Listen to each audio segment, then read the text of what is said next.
उनके आने से पहले मैं उनके खाने के लिए कुछ बना देती हूँ। सुजाता अपनी दोनों बेटियों के लिए खाना बनाना शुरू कर देती है, जिसके बाद थोड़ी ही देर में उसकी दोनों बेटियां स्कूल से आ जाती हैं। अरे अच्छा हुआ तुम दोनों आ गई। मैं तुम दोनों के लिए सब्जियां डालकर खिचड़ी बनाई है। जल्दी से हाथ मुंह धो लो और कपड़े बदल लो। इतने में खिचड़ी को थोड़ा ठंडा करके तुम्हें परोसती हूँ। सुजाता की बातों को नजरअंदाज करके उसकी बड़ी बेटी रूबी सुजाता को गले से लगा लेती है। अरे माँ, आपको तो पता है मैं कितनी बड़ी खुशखबरी लेकर आई हूँ आपके लिए। खुशखबरी? कैसी खुशखबरी, बताओ बेटा। आपकी बेटी ने 12वीं कक्षा पास कर ली है माँ, और अब वो आगे की पढ़ाई करने के लिए कनाडा जाने वाली है। उसके बाद मैं वहीं नौकरी करूंगी और आपको पैसे भिजवाती रहूंगी। अरे वाह दीदी, आपने तो आगे के बारे में भी सोच लिया। जाओ दीदी जाओ कनाडा, उसके बाद मैं भी आपके पास आऊंगी और वहीं पर जॉब करूंगी। हम दोनों जॉब करेंगे और माँ को पैसे भिजवाते रहेंगे। ये सुनते ही सुजाता बहुत खुश होती है और वो अपनी बेटी रूबी को गले से लगा लेती। ये सुनने के लिए मेरे कान तरस रहे थे। मैंने बहुत मेहनत की है तुम दोनों को पढ़ाने के लिए और तुम्हें कामयाब बनाने के लिए। माँ, मुझे आपसे एक जरूरी बात भी करनी थी। हाँ बेटी, कहो, तुम्हें क्या बात करनी है? दरअसल माँ, बात यह है कि मैं एक लड़के से प्यार करती हूँ। उसका घर और ऑफिस कनाडा में है और मैं वहीं जाकर नौकरी करूंगी और पढ़ाई भी। कनाडा? लेकिन इतनी दूर मैं तुम्हें कैसे भेज दूं बेटी? माँ, आप परेशान मत हो, वो लड़का मुझसे बहुत प्यार करता है और मेरी आगे की पढ़ाई भी वही करवाएगा। रूबी के कहने पर सुजाता अनुराग से मिलती है। अनुराग अमीर। परेशान मत हो माँ, मैं वहाँ नौकरी करूंगी और आपको पैसे भिजवाती रहूंगी ताकि छोटी की पढ़ाई में कोई परेशानी न आए। कोई बात नहीं बेटी, अब शादी के बाद जब तुम नौकरी करोगी तो तुम्हें अपने ससुराल को देखना है, वही तुम्हारे लिए जरूरी है। मैं यहाँ तुम्हारी छोटी बहन की पढ़ाई खुद पूरी करवा दूंगी। सुजाता ऐसा कहकर अपनी बेटी को विदा कर देती है, जिसके बाद वो फिर से दिन रात मेहनत करती है और काम करके वो अपनी छोटी बेटी को पढ़ाती है। देखते ही देखते 2 साल और बीत जाते हैं, जिसके चलते किमी 10 से 12वीं क्लास को पास कर लेती है। आखिरकार तुमने भी अपनी 12वीं कक्षा पास कर ही ली। अम्मा, अब देखना हमारी सारी परेशानियां खत्म हो जाएंगी। ऐसे गरीबों की तरह जीना नहीं पड़ेगा। मैं शहर जाकर नौकरी करूंगी।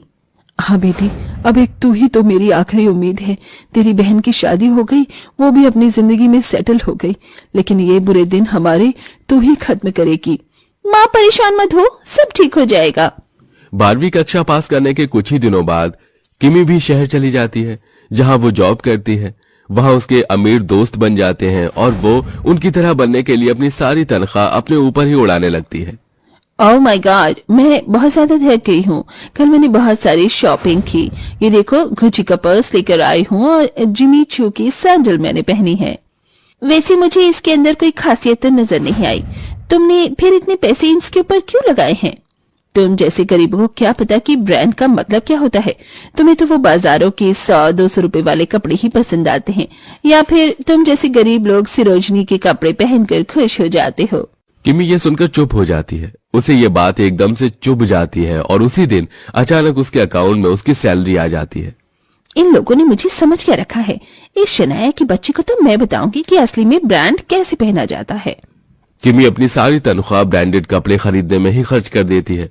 उसके ब्रांडेड कपड़ों की वजह से उसके पास उसके खर्चे के लिए भी पैसे नहीं बच पाते। कल दिखाती हूँ उस शनाया की बच्ची को कि मैं कितने अच्छे और ब्रांडेड कपड़े लेकर आई हूँ। किमी अगले दिन ही अपने ब्रांडेड कपड़े पहनकर अपने ऑफिस में पहुंच जाती है, जहां सभी लोग उसके कपड़े देखकर हैरान रह जाते हैं। उसके ब्रांडेड कपड़े देखकर ऑफिस के सभी लोग उसी से बातें करने लगते हैं। वो सभी शनाया को नजरअंदाज कर देते हैं। इस प्रकार अब किमी के अमीर दोस्त बन जाते हैं, तो वहीं उसकी बड़ी बहन रूबी शादी के बाद बड़ी बड़ी ट्रिप पर जाने लगती है।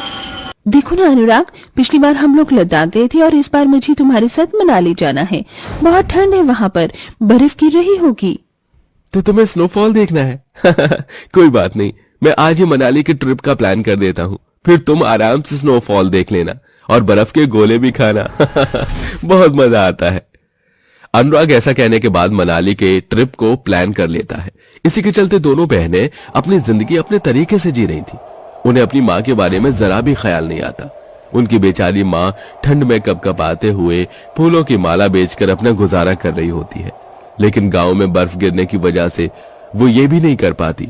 ऊपर से उसकी टूटी फूटी झोपड़ी जो घास फूस की बनी हुई थी, उसके अंदर ठंडी ठंडी हवाएं आती हैं और बर्फ भी गिरने लगती है। हे भगवान, कितनी ठंड है। ठंडी ठंडी हवाएं चल रही हैं। काश कि मेरी बेटियां वापस आ जाएं। पता नहीं कब आएंगी। उन्होंने तो एक बार जाने के बाद पलटकर देखा ही नहीं अपनी माँ को। इससे अच्छा तो भगवान तू मुझे बेटा ही दे देता। कम से कम बेटा मेरे पास तो रहता। क्या पता मेरा बेटा ही मेरी देखरेख अच्छे से कर लेता। सुजाता के होठ भी सुन्न पड़ जाते हैं और हाथ पैर ठंड के मारे बर्फ की तरह जम जाते हैं। वो आंगन में लकड़ियां लेने के लिए जाती है, लेकिन वहीं बेहोश हो जाती है। गांव के लोग उसे इस हालत में देखकर उसे घर के अंदर लेकर आते हैं, जहां डॉक्टर उसका चेकअप करते हैं। इन्होंने अपने जीने की उम्मीद छोड़ दी है। पता नहीं कब इन्हें क्या हो जाए। अगर इनकी आखिरी कोई ख्वाहिश है तो आप लोग हो सके तो पूरा कर दीजिए, ताकि मरने के बाद इनकी आत्मा को शांति मिले। गांव के सभी लोग डॉक्टर की ये बात सुनकर हैरान रह जाते हैं। डॉक्टर चेकअप करने के बाद वहां से चले जाते हैं, जिसके बाद गांव की औरतें एक दूसरे से बात करती हुई कहती हैं, बेचारी की आखिरी इच्छा और क्या ही हो सकती है। अपनी बेटियों को देख ले, यही इसकी आखिरी इच्छा होगी। गांव वालों, मैं तुम सभी के आगे हाथ जोड़ती हूँ। इस बेचारी की आखिरी इच्छा को पूरा करो, वरना ये ऐसे ही अधूरी इच्छाओं को लेकर भगवान को प्यारी हो जाएगी। ललिता के कहने पर गांव के सभी लोग सुजाता की बेटियों का पता निकालकर उन्हें उनकी मां की हालत के बारे में बताते हैं, जिसके बाद दोनों बेटियां शहर से और कनाडा से अपनी मां से मिलने गांव में आती हैं। जब वो दोनों अपनी मां की इतनी बुरी हालत देखती हैं, तो उनके पैरों तले जमीन खिसक जाती है। दोनों बेटियां अपनी मां के सिराने बैठती हैं और कहती हैं, माँ, ये क्या हो गया आपको? माँ, आपने हमें एक बार भी अपने बारे में बताना जरूरी नहीं समझा? सुजाता अपनी बेटियों को देखकर कहती है, मेरी बेटियों, तुम दोनों यहाँ आ गई। मुझे तुम्हारा ही इंतजार था। तुम्हारी शक्ल देखने के लिए मेरी आंखें तरस रही थी। आओ जरा तुम्हारे सर को सीने से तो लगा लूं। बिस्तर पर लेटे हुए ही सुजाता अपनी दोनों बेटियों को अपने सीने से लगा लेती है, जिसके बाद वो उन्हें बहुत प्यार करती है। अपनी माँ का यह प्यार देखकर उन दोनों को अपनी गलती का पछतावा होता है। आपने हमारे लिए इतना संघर्ष किया, हमें पढ़ाया लिखाया, लेकिन अपने लिए कभी एक स्वेटर तक नहीं खरीदा और हमारी पढ़ाई में सारा पैसा लगा दिया। हमें कभी किसी चीज की कमी नहीं होने दी। हमें फर्श से अर्श तक पहुंचाया और हमने आपके लिए कभी कुछ नहीं किया। हाँ दीदी, बिल्कुल सही कह रही हैं आप। आपने अपने बारे में तो कभी सोचा ही नहीं, और हम इतनी बड़ी बेवकूफ बेटियां हैं जो अपना फायदा होते ही आपको छोड़कर यहाँ से चली गई। काश हमने आपके बारे में थोड़ा भी सोच लिया होता तो आज आपकी ये हालत न होती। मेरी प्यारी बेटियों, अपने आप को दोष मत दो। तुम तो मेरी फूल जैसी बेटियां हो। तुम अपनी जिंदगी अपने तरीके से जी रही हो। मुझे और क्या ही चाहिए था। तुम दोनों कामयाब हो गई हो। बस इसी बात की मुझे बहुत खुशी है। अपने जीवन में इसी प्रकार हंसी खुशी रहना।